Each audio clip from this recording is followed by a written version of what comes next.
A House subcommittee tasked with probing the origins of COVID dug up new evidence buried in multiple emails showing that Dr. Anthony Fauci, Francis Collins, and others discussed the novel coronavirus in February 2020 and that it might have come from a lab in Wuhan, China.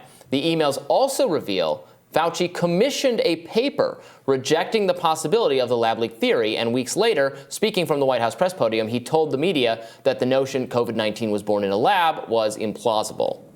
And liberal media ran with that story, according to a Fox News report. Then CNN chief Jeff Zucker directed staffers at the network to ignore the lab leak theory because it was, quote, a Trump talking point. So some of this is not new. We already knew that Dr. Fauci and other scientists had a call early on to discuss whether it was possible this originated from a lab. What is new here, as far as I can tell, is that this paper that he later referred to it. There's the press conference where there's Trump and Mike Pence both on stage, and Fauci takes a question about a lab and says, what we're seeing is more reflective of spillover from animals, and there's a paper that I can refer you to about that, or there's about to be a paper.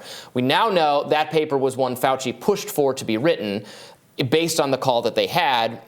So this was, so Anderson submitted, Anderson is the name of the doctor who wrote it. He said the paper ran in Nature Medicine in February of 2020. His email about it said there's been a lot of speculation, fear-mongering, and conspiracies put forward in this space. And the paper was prompted by Jeremy Farah, Tony Fauci, and Francis Collins. Jeremy Farah is head of a British nonprofit with certain ties to pharmaceutical industries. And after he read the paper, the proximal origin paper, Farah said, emailed Anderson and said, sorry to micromanage edit, but would you be willing to change one sentence? He wanted to replace the word unlikely with improbable in a statement about the lab leak origin. I'm reading directly from the New York Post coverage of this. So look, this is all very concerning, I think. No smoking gun. We want to be very careful with our claims. But I think people might come away from this with a real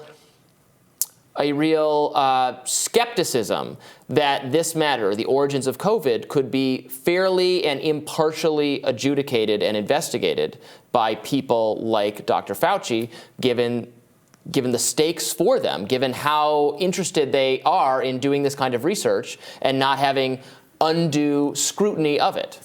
Yeah, look, I mean, I was trying to reflect on when the tide seemed to turn on lab leak theory, because I think it's definitely true that there was a period of time earlier on, probably for most of 2020, where to mention lab leak theory was to put a scarlet letter on your chest and declare yourself a kook and an unserious person. But by summer, for sure, of 2021, there were people talking about it more openly. Joe Biden's administration had commissioned an investigation into the potential origins, including lab leak theory. The tide had turned. Outlets in the mainstream were talking about it more openly and what the arguments were for either origin tale. And I think it matters. It matters that there was obviously this effort to suppress any conversation about it at an earlier date. At this point, though, I'm almost more concerned by the sudden shift and what it means. So this new shift where we have a number of government agencies affirming that it's with low confidence, more likely than not, that it actually had a lab leak origin, and the way that so many people now are taking that as a way to ratchet up tensions with China and escalating a conversation about, well, how are we going to hold them responsible? And some people on the left who have been very open to the possible origin of COVID as being lab leak the entire time are concerned about what it means for the government to have taken one posture for so long and to be switching to a different posture at this time, when over the past 6 months or so, we saw the Nancy Pelosi trip to Taiwan. We've seen escalations in the kind of rhetoric about what the United States is willing to do to defend Taiwan. There has been such a bipartisan commitment to the CHIPS Act, almost anticipating that there is going to be a supply chain issue with these much needed technology. And does all of this mean that we should be not just excited about the fact that we can now talk about lab leak theory, but more skeptical or scrutinize more closely why it is that there has been this political shift?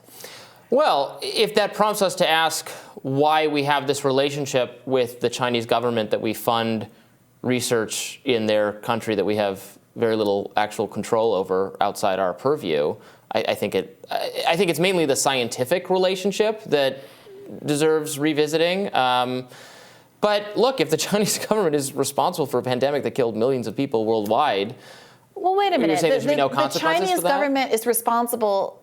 Wait a minute. Is the American government responsible if a scientist Certainly. in America? No.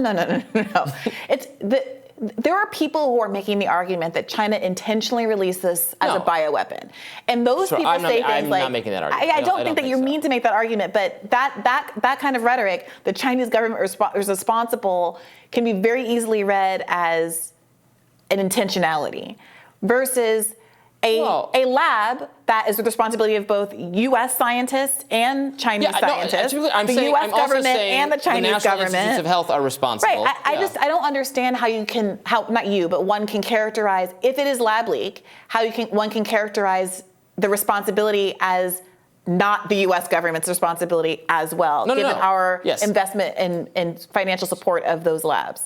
No, 100%. And I think that's part of the reason to do this investigation, do this work, to really understand it. Because yes, the lab leak theory, despite being portrayed as like racist and anti-Chinese, which is crazy, the lab leak theory, if true, indicts the Chinese government and also aspects of our government and some of our foremost health advisors, who should be held accountable if they were negligent in the research they funded or recommended. Contrary to, we had a pause on gain of function research that Anthony Fauci has admitted there were sometimes waivers for, and he can't quite recall. He might have signed a document. I'm not deflecting this to China. I'm certainly not deflecting this to the people of China, the Chinese people, which is what the mainstream media tried to do, somehow portraying the opponents of that view as racist, which is, I will never get over. It just makes no sense. Yeah, well, it's just something we're watching. There was this write-up in the Financial Times by Edward Luce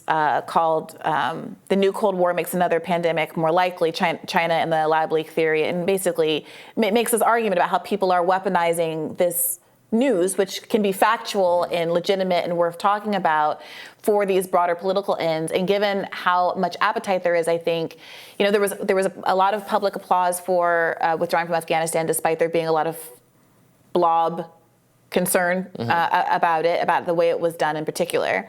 And there is this anti-war bipartisan, largely fueled by the right movement in the country around Ukraine. But there is a concern that this is all misdirection, and that the desire to withdraw from Afghanistan and the desire to back away from Ukraine is it's pre-staging an accelerated conflict with China. And it's a resource conservation. And when you see certain conservative politicians who are very hawkish on China at the same time that they're dovish on Ukraine, you start to see where that narrative is coming from. Well, we can have a debate about what the right policies are. I might disagree with some of them, but we need the truth as a baseline. We deserve to know the truth, and then we can choose what we do about that, what we think is the right response to that. But the truth is the truth and should be pursued. With the let justice be done, though the heavens may fall, that kind of thing. We deserve to know. Right. Well, we requested comment from Dr. Fauci on the matter, and we will keep you posted if we hear back. More Rising right after this.